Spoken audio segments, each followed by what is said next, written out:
L'Artémission,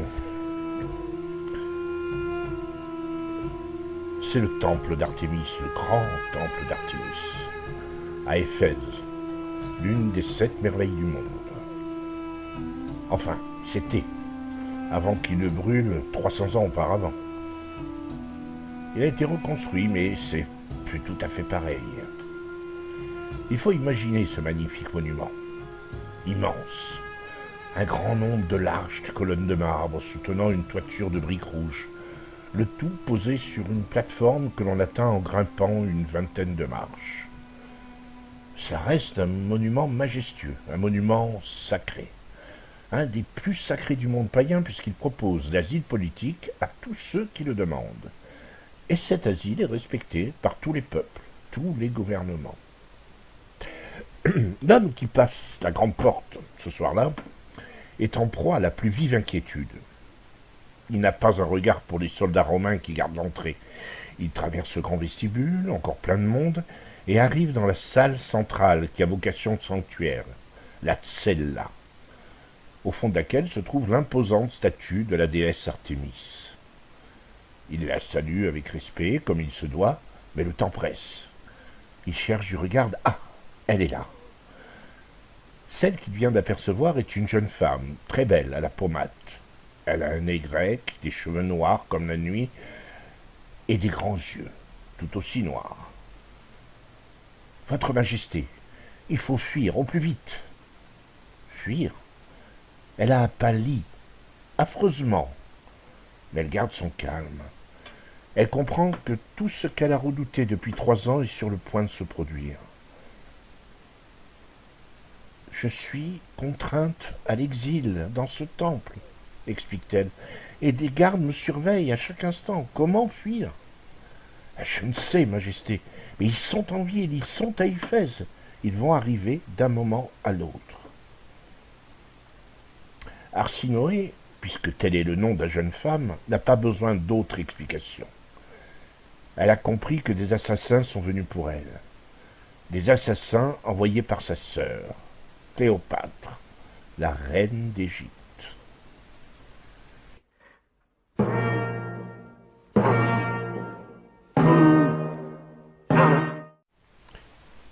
Pour comprendre comment on en est arrivé là, il faut revenir 7 années en arrière.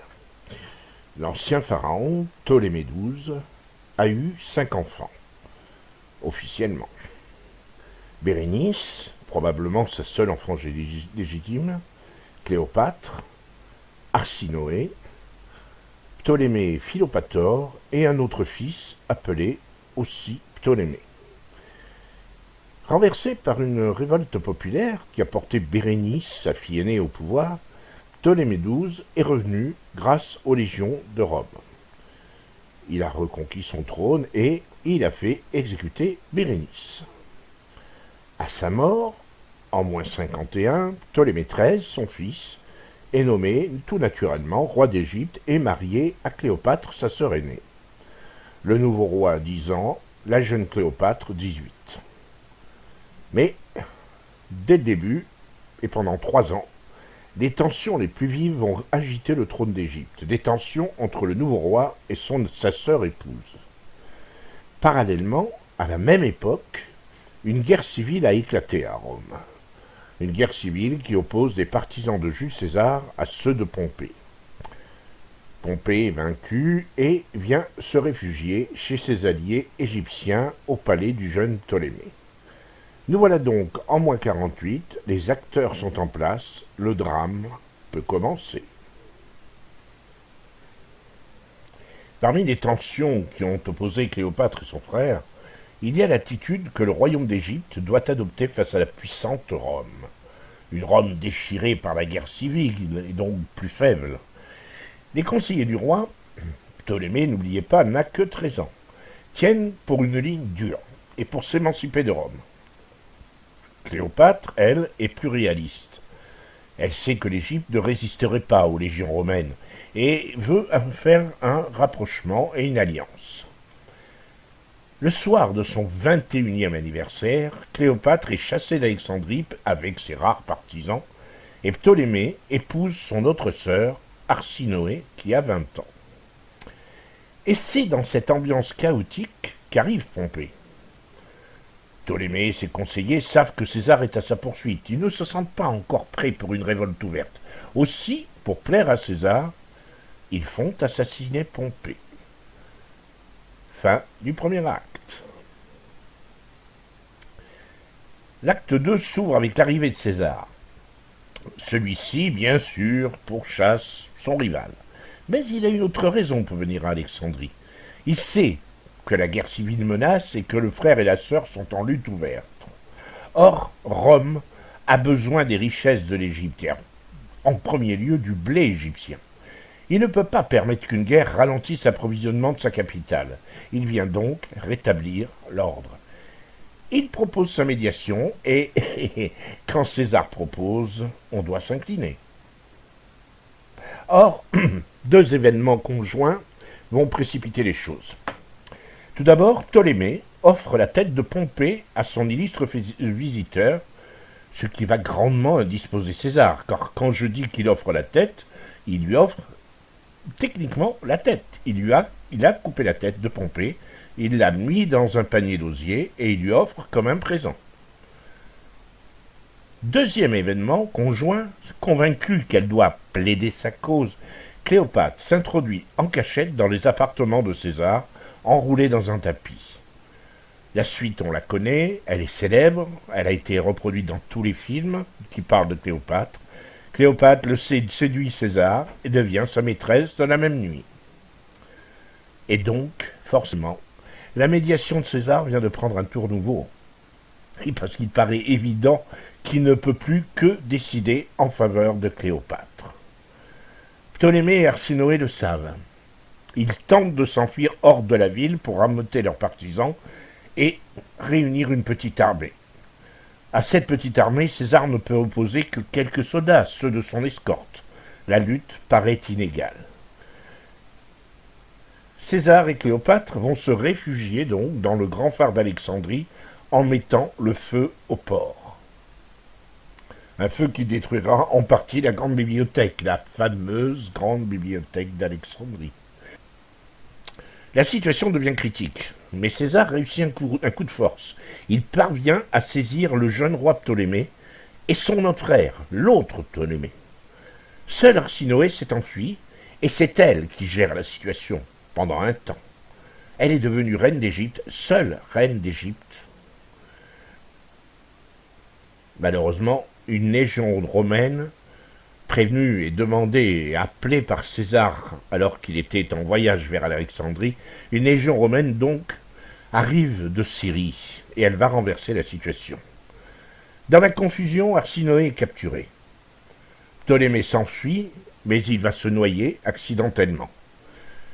Cléopâtre est tout naturellement replacée sur le trône et, comme le veut la coutume, elle doit épouser son plus jeune frère, Ptolémée, l'autre, devenu Ptolémée XIV, âgé de 11 ans. Fin de l'acte 2.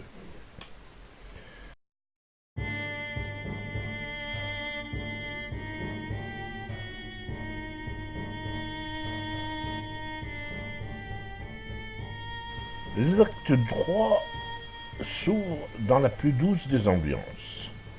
Pendant un temps, César et Cléopâtre filent le parfait amour, au point que la jeune reine d'Égypte va donner un fils à César, le petit Césarion. Et Arsinoé, pendant ce temps, croupit dans une geôle d'Alexandrie. Puis vient le temps de partir à Rome, pour César en tout cas. Celui-ci doit y célébrer son triomphe. C'est une cérémonie fastueuse où il va défiler avec toutes les richesses conquises sur l'ennemi et où Arsinoé doit avoir une place de choix, enfermé dans une cage et enchaîné. Dans la tradition romaine, une fois le triomphe terminé, le monarque prisonnier doit être mis à mort. La cérémonie se passe comme il se doit, comme à chaque fois. Sauf que cette fois, au moment de décider et de déclarer que le monarque, en l'occurrence Arsinoé, va être mis à mort, cette fois donc le public s'émeut. Quoi ? Tuer une si jeune femme ? Si belle, si fragile, en quoi est-elle un danger pour Rome ? Le grand César lui-même a-t-il peur de cet enfant? César sent alors que le peuple lui échappe. S'il fait tuer Arsinoé, le résultat va être contre-productif. Donc, à la grande fureur de Cléopâtre, qui est présente, il va décider d'exiler Arsinoé, loin, très loin. Il choisit de l'enfermer à vie dans l'Artémission, le grand temple d'Artémise à Éphèse. Comme on l'a dit, c'est un lieu sacré pour tous les peuples. Un lieu où le droit d'asile n'est pas un vain mot. De plus, n'oublions pas qu'Artémis est la déesse protectrice des femmes battues, des proscrits. Arsinoé va rester 6 ans à l'Artémission, avec l'interdiction absolue d'en sortir. D'ailleurs, le temple est gardé par des légionnaires. Fin de l'acte 3. Durant les 2 premières années, Arsinoé est relativement tranquille. César est le maître de Rome et elle sait que c'est un homme de parole. Certes, elle est prisonnière, mais elle est en relative sécurité. La parole de César vaut texte de loi. Hélas, en moins 44, César est assassiné et la guerre civile embrase Rome. À nouveau. Cléopâtre, qui est restée pendant tout ce temps à Rome, repart en urgence à Alexandrie. Et c'est là, à son retour, qu'elle fait probablement empoisonner son jeune époux, le jeune Ptolémée, son dernier frère. Donc, des 5 enfants de Ptolémée XII, il ne reste plus qu'elle. Elle et Arsinoé. Pendant 3 ans, la jeune femme va vivre dans une angoisse folle. Sa sœur est une reine puissante. Éphèse est loin d'Alexandrie, certes, mais quoi, c'est pas au bout du monde. Du fond de son temple, elle assiste aux convulsions qui secouent Rome. Les partisans de César, menés par Octave et Marc-Antoine, tout d'abord, pourchassent tous les assassins du grand homme.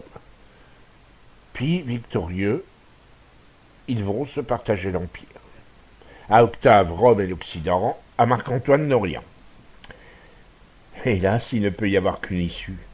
Fatalement, tôt ou tard, ils vont finir par entrer en guerre ouverte. Marc-Antoine a une armée, certes, mais il a besoin d'argent, désespérément. Il n'a qu'une seule issue, l'alliance avec Cléopâtre. Durant leur première rencontre, Cléopâtre va éblouir ce général romain, disons-le, pas très malin. Elle pose ses conditions. Marc-Antoine a besoin de son or, d'accord. Il tombe amoureux, soit. Elle cédera. Mais elle a un certain nombre de demandes à faire. Et elle obtiendra tout ce qu'elle veut. Tout. Oui, parce que parmi les conditions, il y a une petite phrase presque anodine. Se débarrasser d'Arsinoé.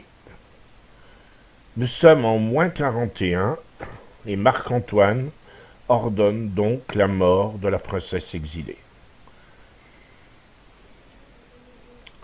Le dernier acte ne comporte qu'une scène. Une simple scène douloureuse, terrible, et qui va horrifier le monde antique.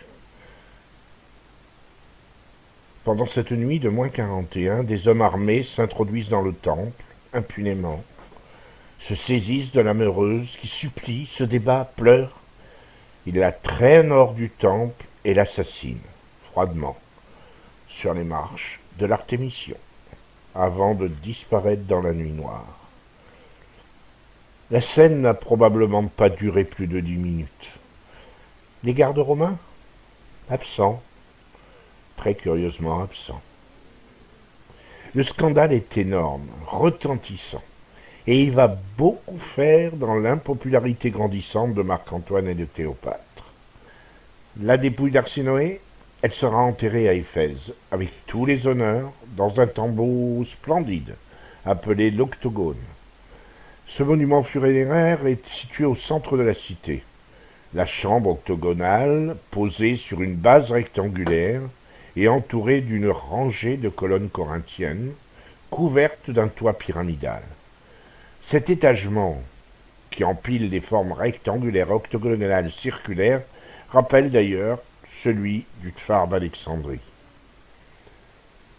Ainsi, la reine Cléopâtre était la seule désormais de la famille des Ptolémées, et elle va œuvrer pour que son fils, Césarion, le fils de César, soit le plus grand des rois.